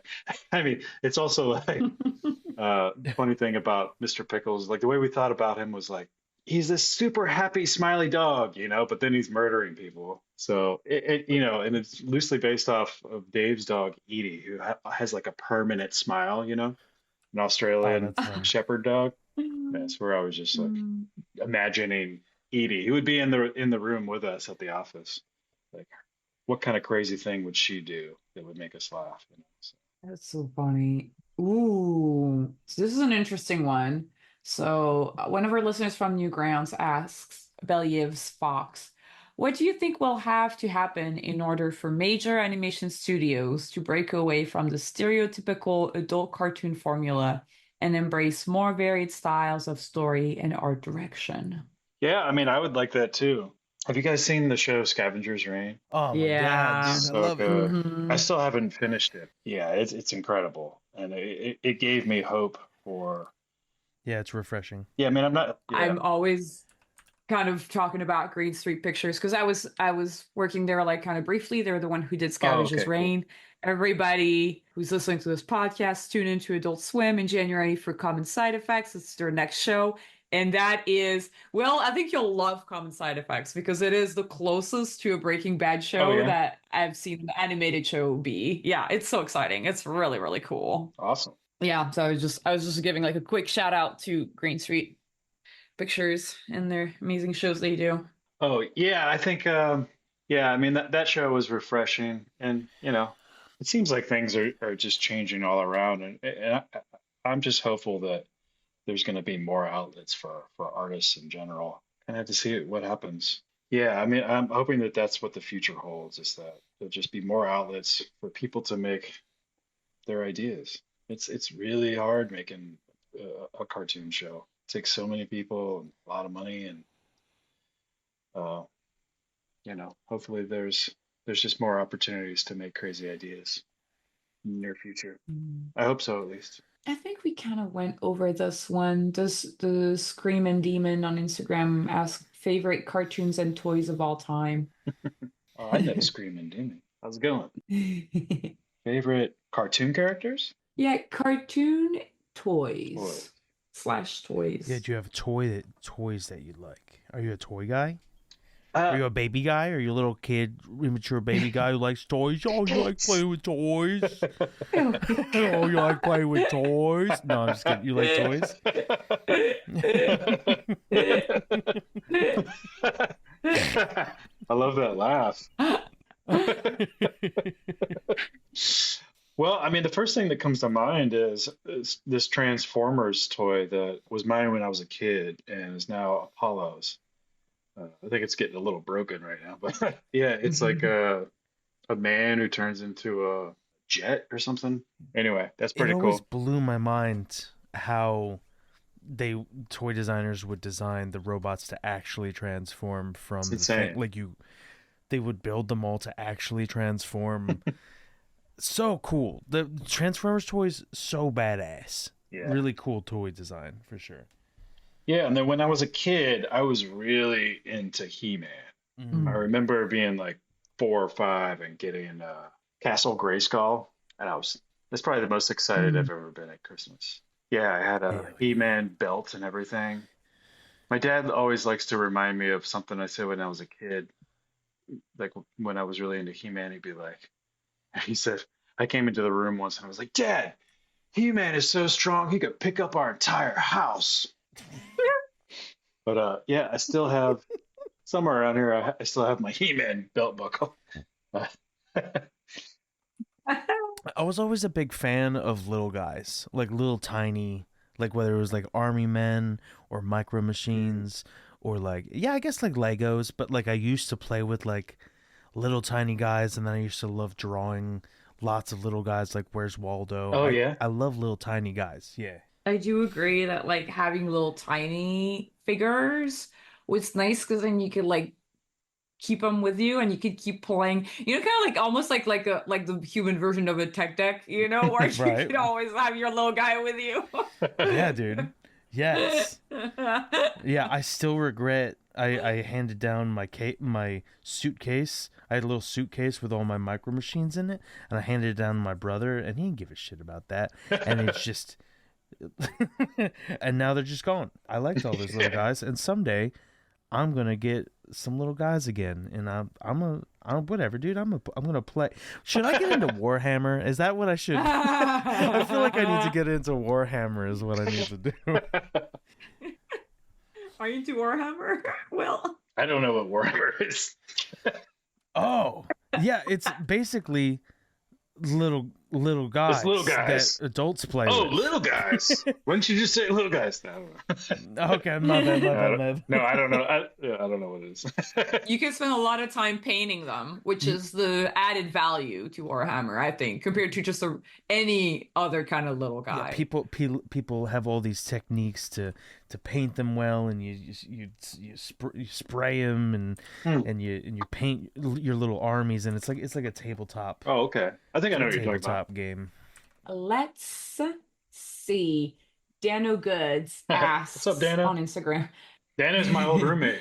Ooh, does meditation transcend the space-time continuum? Yeah, I don't know for sure, but I know that Dano knows that I've done a lot of meditating in my day, and I would think that the answer is probably yes. But I've seen some stuff while meditating that's quite strange that I would think probably come from some part of the beyond. I think that there's different things that you can tap into surely with meditation and psychedelics. Yeah, I can never find the words to describe the crazy experiences I've had in meditation, but yeah, I've seen a lot of faces and things appear out of the darkness. That's, inspires partly That's cool. some of the weird stuff I draw, I guess. But yeah, I think that there is a different, I don't want to say like realm or dimension, but there's a different place that you can tap into. That is so cool. Hell yeah. What's the feeling that comes with these type of like visions? Is it like more like awe? Is it frightening at all? I feel like I would be so scared. It's been a little bit since I've had one that's super vivid like that, but I have found in those times that it'll keep going if you're just witnessing it. It's very easy for your mind to go, holy shit, look at this fucking thing I'm looking at. Like, isn't that crazy? And then it'll disappear. But if Mm. Hmm. you can quiet your inner mind, which is kind of how you get to those places to begin with, if you can keep it quiet and just kind of go with it, then more of that kind of thing can happen. I found at least. Yeah. We have a question that none of us understood, but I do want to hear your reaction to it. And I don't know if we had talked about whether we were going to ask this to you, but okay. So someone said, when going to college in VA, day by day tricked the DMV into giving people with painted on mustaches and red faces driver's licenses. Once found out, the DMV was very embarrassed, and in turn, the DMV did not let anyone smile in their photos for over 10 years. How many IDs were made? Did they use them to buy alcohol? Do they still have any of them? Is this something that you understand at all, or is this Yeah. an out of pocket, like absolutely? Yeah, I do have them. I think there were about 6 or 7 licenses between Dave and myself. For me, I think there was like 4 and only 3 of them were ever shown, but yes, I do still have them somewhere. Can, can you explain this story That's in so a funny. little bit more of a cohesive way? Because we read that and we were like, should we? Is this AI talking? What does this mean? Yeah, so back in the day, Dave and I thought it would be, well, we kind of discovered a loophole at the Virginia. This is something I don't really talk about too often anymore because it's basically a prank we did on the DMV. But yeah, so we found a loophole where we discovered that if you go to the DMV and tell them that you've lost your license, they can renew it. So they just basically reprint it, but you have the option to take a new photo. So we just kept doing that, and like ridiculous outfits, face paint and stuff. And Oh my God. for one, I shaved the top of my head, so I had like a skullet across my eyes, and we just they just kept getting crazier and crazier, and the craziest in the last one was I painted my whole face hot pink, and went in there like this is gonna be the one that's gonna end this. We're videotaping it too, and like videotaping the whole process of getting ready and then going into the DMV and coming out. That was before TikTok too. You Yeah, guys were this is OG. before This YouTube and everything. We're putting this on the deep web. Where were you putting this? is for you. Well, when we were making it, YouTube wasn't a thing yet, but yeah. So the hot pink face turned out all red. It like blew out the whole photo. I don't know how they like were like, yeah, let's give this to them. No, I mean, in their defense, they didn't want to. One guy was like very on the fence, like, what's on your face? Yeah, I told him, well, I was at a kids play and I'm in a rush. I gotta get my license. And Wow. Oh my and they were god. like, finally they just gave it to me. And then YouTube came around. I put a version or two of that on YouTube, and it kind of went viral. Whoa. And anyway, all that stuff's kind of taken down off YouTube now because we had a Misfits song in the end that, back Mm. then you could just do whatever. Oh. Yeah, I mean, we also kind of distance ourselves from that whole thing after a Oh. while because we wanted to make sketch comedy or animation, and people out in Hollywood wanted us to like do more pranks. It was like we were just doing Oh, I we were just see. doing that to make ourselves laugh, essentially. It's like we weren't like we did some prank Yeah, stuff, you but that wasn't really our Yeah. thing. It's like No, can you dress up a dog and kill people as a joke? didn't want to yeah, be like the new jackass or whatever. No, Yeah. that makes sense. It's hard when something that you're not that into gets big and then everyone expects you to do that thing again. I had a very short like cartoon that I did in response to a video game trailer that came out that like I put online, and it became like the most viewed thing that I've ever made. oh wow, And I was like, I was like, I'm not gonna do a whole bunch of video game parody stuff. like I hope that these people are ready to see some very weird yeah, videos that don't reference anything coming up. yeah, that's funny. Yeah, I mean, it was fun. They did change the laws. People couldn't smile in the DMV photos after that. Ah. So you're the reason why you're the reason why, Apparently, yeah. like, the like, you know how on the sign at the pool they're like, don't, if you have diarrhea, don't go in the pool. You know that somebody went in the pool Yeah, and had diarrhea first, and they needed to make that sign. Like, you're that person, but for DMV photos. basically. Yeah, I mean, at some point, I want to dig up those videos and put them back out because there's a lot of people who haven't seen them, and people ask me a lot of a lot of the time about where can they watch them. So I'll have to put them back out there without the Misfit song in it. I can't wait. Well, It's yeah. Now funny you because now you won't be typecasted, right? Yeah. Now it's long ago enough. it's it's safe. It's funny because when we got the message, we were just kind of like, is this any? Is there any basis in reality? You But then said it it. turns out I'm that it's glad a I real asked. story. I'm glad I asked, though. Yeah, me Is it too. AI? I Is was it like, did AI send us this question? This is almost indecipherable for me with context clues. That's hilarious. Hell yeah. Oh, this guy doesn't have his four of his front teeth. I like it. What? He got he fell. He had an accident or something. I like that the teeth are gone, but the nose is intact or slightly screwed. So Maybe I should make his nose crazier. Well, if he fell and hurt his teeth, I feel I feel like his nose would have gotten a little goinked up too. It's funny that his nose seems okay. on Instagram, Karma Void asks, Mr. Pickles is incredible. Any potential plans for new animated stuff in the works? And then he says, you're a massive inspiration to my own work, man. Alien hand that goes like this. Cool. Well, thank you. Yeah, I mean, I hope that we can do something with the Adventures of Murder Man. Can't say too much about that yet, but I'm hoping that, you know, that comes to fruition at some point as far as it being a full show. And if you haven't seen that, check out, it's on Liquid Death's social media, YouTube, Instagram. It's on my Instagram as well. It's like a minute and 40 long second trailer for a show that doesn't exist yet. As far as Mr. Pickles, that's kind of it's in the hands of Adult Swim.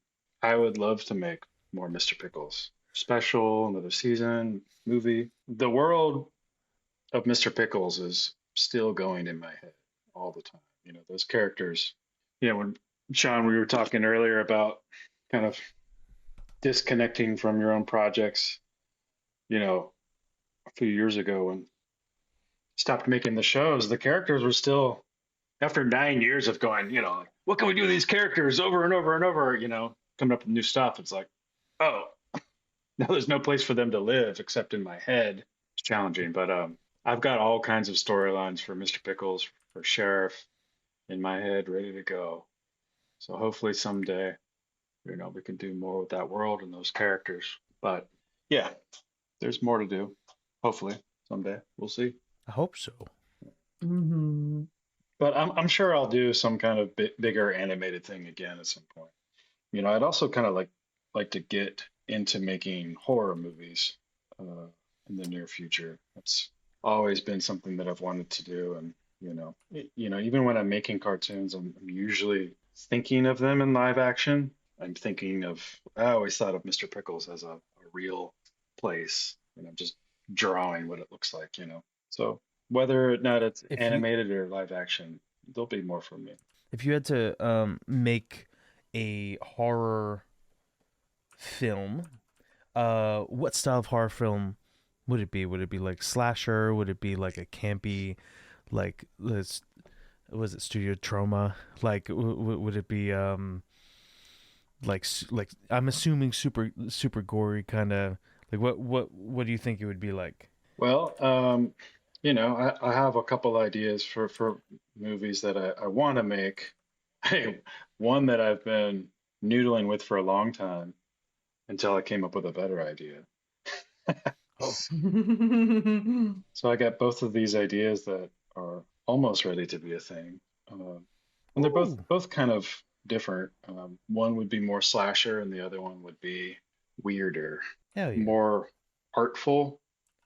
Both horror comedies, but one's more like cosmic horror, and the other one's more Oh, okay. slasher horror. Ooh, That's cool. very cool. That's very cool. We had a lot of like other questions that kind of like went over some of the topics we already discussed, so I'll just kind of give a quick shout out to the different people who asked questions. Dege88 on Twitter, thank you so much for your question. Rapid Stars 193, Noah 2, and Gabagool. Thanks for your questions. I was going to ask you, Will, about creative block if you experience it. We've kind of touched lightly on it throughout the episode, but when you experience creative block, what do you do to kind of overcome it? Yeah, I think the first thing that usually helps me is giving up. Yeah, I mean, it's not so easy to do, you know, you want to kind of cling on to like, no, I got to figure out this idea. But like I was saying earlier, I think the thing that really solves it is really just giving up. You, your brain is kind of, when I say giving up, it's like, it could either be just like putting the pen down for the day, or it could also just be like, you know what, this idea is just not going to work out. I'm just going to Yeah. take it easy. And then the idea pops into your head and then you're back in it. Mhm. The other thing that I think helps a lot is moving, walking around. Usually, when I'm stuck on an idea, as far as writing goes, I'll just go walk around in the backyard. Well, I've joked over the years about wanting to get some kind of setup where I can have a backpack type thing and with a laptop and just walk around the backyard like typing. I'm sure it exists, but yeah, I do my best thinking either in the shower for some reason, which I think that's because you're turning your brain off. You know, it's like, oh, I'm just here to shower, nothing else. I don't have to Yeah, think right you're now. just showering like 5 times a day. Yeah, yeah, I know. Like Yeah, I got a yeah, thing. yeah. Just have an office in the shower, waterproof laptop. But the other thing is like, yeah, just walking around. It's something about the blood moving helps. I mean, there's other things too, like meditation has done a lot for creativity in general for me. But I think, yeah, some sort of exercise, getting the blood Yeah. going. Yeah, and then also just giving up. Mhm. Well, you seem very chill and level-headed, and I'm sure that And I'm confused by the that. meditation is Mhm. well. I mean, I think that a lot of people would watch Mr. Pickles and be like, "This person's gonna be a psycho," you Oh, know, yeah. and you're kind of this chill, level-headed person who meditates, and but I mean, yeah, I mean, I think it's working. Yeah, You're chill. I've gotten that a lot for decades, you know, just be like, I'm super quiet naturally and don't talk a lot and be kind of reserved in my own, I'm just in my own head most of the time, you know, Yeah. and then people will see like some of my work, just be like, what the fuck?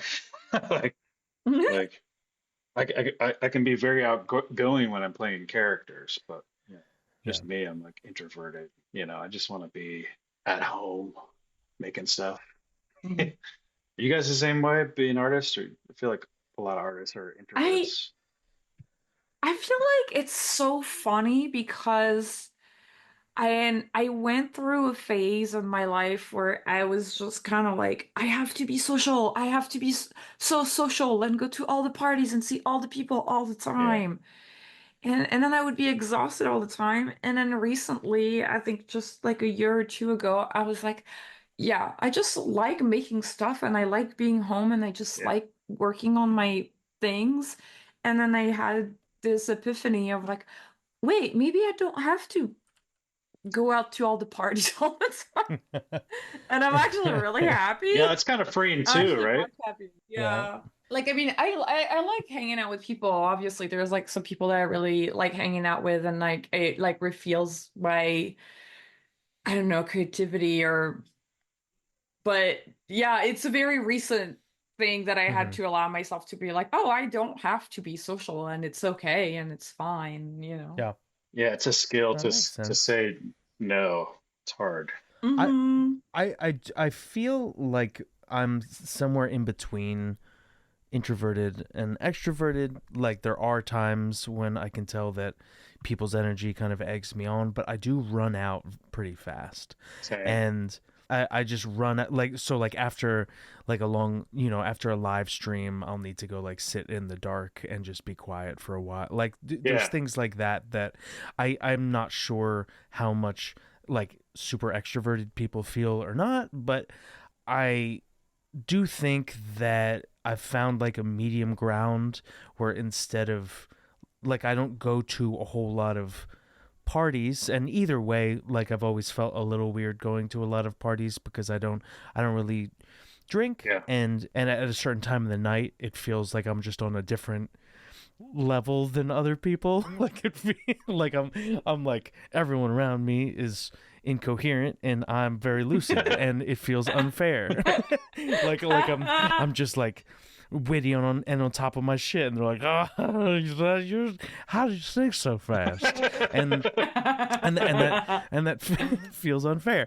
So I feel like for me, streaming and making cartoons on Twitch has been a little bit of an in between where I still do feel pretty social. Like I'm talking to people Mhm. all the time, but I'll stream for like 6 hours a few times a week on Twitch and get my socialization. And if I want to talk to someone, I'll bring someone into a call and we'll draw just like this.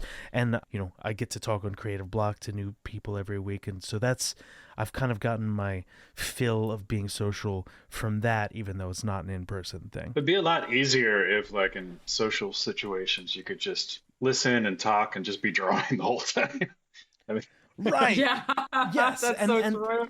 and that is why I like the drink and draw format, like going to a place Mhm. that throws drink and draws or whatever, Yeah, I feel like there's a I've noticed too that like I can get very excited and get my full of like social interactions even just by being on like a Discord or a text chat. Like I think it's just like if you have a fun conversation written, it's like I don't know, really great because you don't have to fill in all of the Yeah, pauses. You don't, there's like so many things that sometimes that you need to do when you're with people in the same space that you don't have to do with like a text chat and you yeah, can kind of interact at your own leisure, which is really nice. But I yeah. think that kind of goes all together with that like home buddy I feel vibe. like when I'm in person, I'm almost at a disadvantage. Like I'm not able to use all my things. I'm like I could be drawing like a funny meme that's a reaction to what you said in the conversation and Yeah. sending it to you and making you Mhm. laugh, but instead I'm just here with my big old dumb flesh body just sitting here getting sweaty. And and, and so when I'm doing stuff like this, I do feel I'm at my like fullest potential in a social situation. I got all my weapons. Do you do a lot of voices on your show? Not on this one. Not on the last one that I made, but on almost all my cartoons, I do all the You voices. seem like you're good at voices. That's really nice of you. You did all the male voices for my cartoon. Oh, yeah, I did all the guys in V's cartoon world, Oh, nice. V and Sam's cartoon world. But yeah, Yeah. so I think that for my cartoon, I wanted to like I was like, okay, like this is an excuse to call in all my friends who I haven't worked with and really get a crew that has a reach beyond my own community too. Gotcha. Just like finding people with other communities that once it comes out, we can reach other people that I'm not able to reach. And I think that was the main reason for that. Other than just like I like seeing what other people add to the project Yeah. that takes pressure off me. But most of the time there's not a budget, so I just end up doing all the voices, and that's fun too. I like doing that. Nice. Yeah, I was just curious. You were doing a voice earlier. I was like, oh, that's a cool voice. I was doing Do a you do voice. voices? Do you do voices, Will? Yeah, I did a lot of voices on my shows. I did a sheriff was probably the most known Oh, one. Hey, what's up, everybody? It's me, Sheriff. Yeah, that guy's like another personality I can weirdly just like tap into and just that's become sick. somebody that's very different from me. But like this mama's boy, just this weird house he lives in. Yeah, And he's funny. and it sounds like something. It sounds like that's something that that sketch comedy probably also, like writing sketches and stuff probably helped with too. Yeah. Yeah, I think sketch comedy. Well, yeah, as far as like voices, I'm not entirely sure, but maybe. But I know sketch comedy Oh, okay. definitely, you know, if I hadn't gone through years of making sketch comedy, I don't think I would have been able to make Mr. Pickles the same way, you know. So I definitely learned a lot from sketch comedy. At the beginning of my career, I got cast doing a lot of monster voices because I was in a death metal band and my Oh yeah. voice could like handle doing like orcs or like monster voices and stuff that other people didn't want to touch, I guess. Yeah, I would do a lot of the like deeper, raspier voices on our show too. Like I did the even the Mr. Pickles, you know, the Yeah, yeah, theme yeah. song. Like there was this one character, the Crusher. He was like a WWF guy. Kind of had like kind of a death metal voice. You know, the kinds that'll throw out your voice in like a minute. Oh, for no, for sure. Was the kind of like the lower ones. Yeah. Yeah, I feel like the doing lower gruff voices have always messed up my voice way quicker than doing like a high one. Oh yeah, totally. It's rough. Yeah, I do miss doing voices. But you know, like I do sheriff's voice all the time around the house for Apollo, my 4-year old. And sometimes he thinks it's funny, other times he's like, okay, stop. But like and sometimes, you know, like just sitting with him in his room and like playing with his toys, like he wants me to do sometimes. It's like just doing it as me, totally great. I love it. But when I switch into the personality of Sheriff, it's like I'm another kid all of a sudden, and it is so much more fun to play with him in his room as Yeah. Sheriff. I'm just like, I don't know, just what's this one do? Oh, he's gonna get you. Oh, watch out, Apollo. Ha ha, this is so much fun. Hey, you want to talk about girls? Have you ever kissed one? You know, just like That's funny. it's just, Yeah, it's like wearing a little it's like wearing a mask kind of. It's yeah. freeing to for you when you come up with voices or characters. Does the character drawing come first or does the voice come first? Usually the drawing comes first.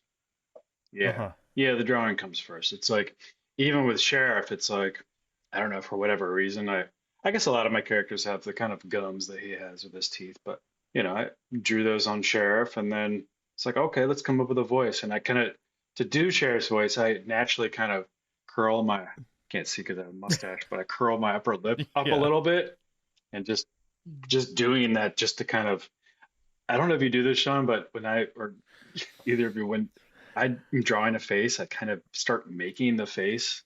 I And draw, do. yeah, Yeah, yeah, yeah. for sure. So maybe that's Yeah. how that came about with him. But I just start talking like this with my upper lip up a little bit, and then there you are. You got Sheriff right there. I'm a little rusty. That didn't sound exactly No, right. it's okay. That's the behind the scenes. We want to see the rust. We want to see the human error. It's the difference between us and AI. We got to make mistakes, you know. More Yes. mistakes. Yeah. Oh No, my God. I think that yeah, so like doing voices on V's project. There's like a little mare, probably Napoleon complex, very short but talks loud and very gruff, but also probably taking a lot of cocaine that's confiscated from. So it's a lot of Hymo Queen, get over here. We got I'm about to start the video call. We're gonna do we're gonna address the community. Ah! You know, and then we'll pop into an episode where like it's like a male escort dancer that's like dancing all up on her. He's like, I'm happening to you right now. Yes. What do you think about that? Oh, it's flopping. It's flopping all around. Oh, can you catch it? Oh, my hips are too fast. You know, that kind of thing. And Those are good. Those are good.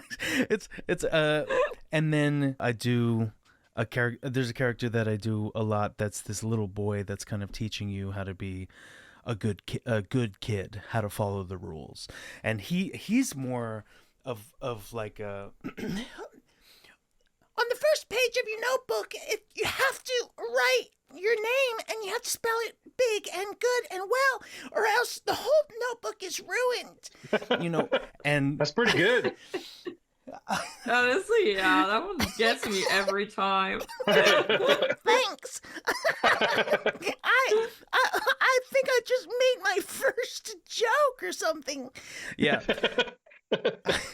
It's pretty good. but I think that playing around with different textures of voice is funny. Like especially if you're doing multiple voices in a project, having a voice that's gruffer and then a voice that's higher and a voice maybe that's more smooth. Like I try to space them as far apart so that everyone's not like, that's clearly just the same person doing a voice. Yeah, I'm sure a lot of my voices sound similar after a while. It was hard after a while, like trying to come up with new voices, because so many people die on Mr. Pickles. Yeah. I wish I was better at accents. I feel like accents give people such a good just variation to pop into, and I'm not very good at accents. I love doing a Southern accent. Yeah, that's my favorite. Oh, yeah. it. Hey y'all, how y'all doing? There's How y'all a lot doing? of different versions of a Southern accent I like to do. That's one of my favorites. It's funny, that is actually almost Flapjack from Misadventures of Flapjack. Is it? Like it's like that's Flapjack grown up or something. That's funny. I think the one I did on Mr. Pickles was the deer hunter. Hey, get that dang donkey bird over there. Yeah. Yeah, it's funny. Like usually for like me to get into their voice, I have to repeat a line from the moment when I figured out the voice. And so for him, I always have to say, "Get that dang donkey bird," which was a line in the pilot. I feel like you do a really good, just in general, person from Town in Woods. Yeah. Or like person from Appalachia. Yeah. Like just the scope. You got it all covered. All the person from the convenience store, the hunter, the whatever, like in the small town. I worked in a convenience store when I was a teenager, so a lot of I think it inspired a lot. Uh, Subconsciously, probably a lot of it too, but like some of the characters. Oh, I mean, I'm sure that you probably ran into a lot of different strange people. Yeah, I always just whenever I think back to working People at this watching. place, I just remember this guy who's like barges into the store. There's nobody else in the store, so it's just me and this guy, and he's just like, "Y'all got to get rid of the Mountain Dew." It's like, what? He's like, "It shrank my penis." It's like, it's just, I'm like the awkward 16-year-old, like, "I'm sorry, what?" And it's just like, "Yeah, it's got something called yellow number 5 in there, and you could." And it was just like, "It It shrank. dehydrated my penis. It shrank it. It's happening to other people too. You gotta get rid of it. Don't use it." Oh, dang it. I felt it just shrivel up a little bit more. You got to get these off of the shelves here now. I mean, I don't know if there's any truth to it or not, but I'm just saying it was That's hilarious. it was a lot for me to like be like just to throw at me like that. It's Mountain Dew's fault. I like the. So wild. I thought you were love gonna- that is like, yeah, it's like a sketch comedy at that point because it's like, how would you come up with that stuff, Mister? Yeah. He totally had a It all it mullet took too. was one can. That's all it takes. That's all it takes. It wasn't small to begin with. All it took was one can, and it wasn't small before, and it is now. It's like my dog's penis too. I poured it out, and I was like, no, no, and the dog started lapping it up, and now I can't even breed the damn beast. my dog's lineage is gonna end here. Damn you, Mountain Dew. That's funny. I thought you were gonna say that he came in and he was like, listen, this is a disgrace to all mountain stuff. Mountain Dew? How about Mountain Don't? I'm a man of the mountains, okay? I know about mountains. This doesn't taste like any mountain stuff I've ever... This is big... How about Big City Dew? This is clearly city juice. I drank the nectar of the mountains. I hope wherever that guy is, he's doing all right. It grew back. I went on a journey crawling on my hands and knees to the base of the mountain to drink its nectar, to cure my shriveling penis and turn it big again. The real Mountain Dew, not the false prophet Mountain Dew. He went into the mountains just to get the dew. Yeah, it's the only way you can cure it. You have to go to the mountain that the dew was milked from. It sounds like he had to go on a quest. Yeah, it's a pilgrimage. Maybe, yeah. So maybe he met like a witchy lady who was like, "You must go on a quest to find the real dew in those mountains." They say it's a mountain of glowing green. If thou wishes to have your pee-pee back to normal size, you must go on a quest. And believe me, I do. I do more than anything in the world. and it cuts to his wife, and she has like a little bindle stick all packed up, and she's like, Harold, if you don't see to it, then I'm out of here. I'm sorry. I can't abide by it. I can't abide by the yellow. What was the yellow coloring called? Yellow 47. So, yellow 5 or something like that. I can't abide by the yellow 5 shriveled ding dong. I let you know when we first met that the reason why I loved you was your robust phallus. Robust phallus. That's that's a band. Robust phallus. Your voice, it has me picturing the fat and sassy lady. Do you know the video? Yeah. Are we just gonna get all fat and sassy? Gonna get all fat and sassy.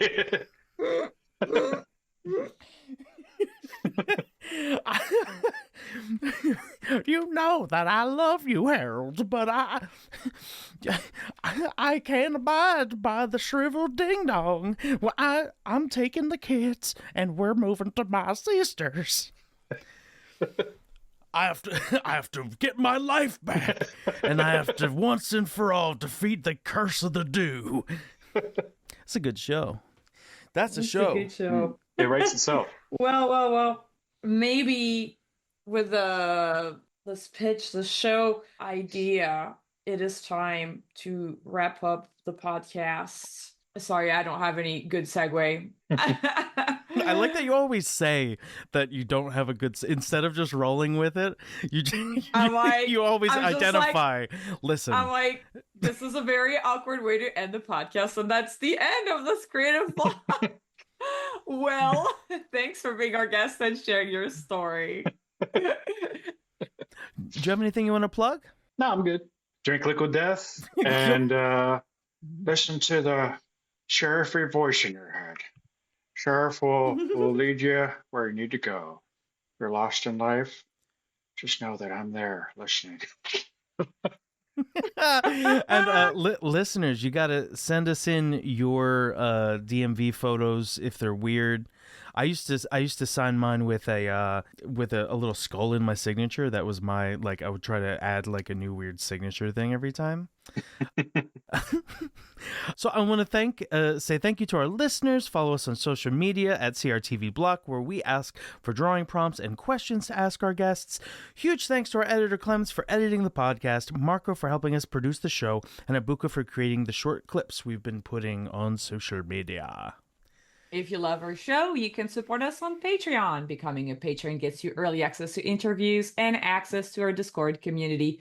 Another great way you can support the show is to like, comment, subscribe, all that good stuff. It helps the algorithm play in our favor. Click the link in the description of this episode to follow Will's socials and to find our Patreon. I've been your host, V. And I was the mountain that the dew was milked from, and you must pray at the base of me and offer me one of your firstborn to get the nectar to cure your pee-pee. AKA Sean. Keep being creative, and we'll see you next week. Bye! Bye!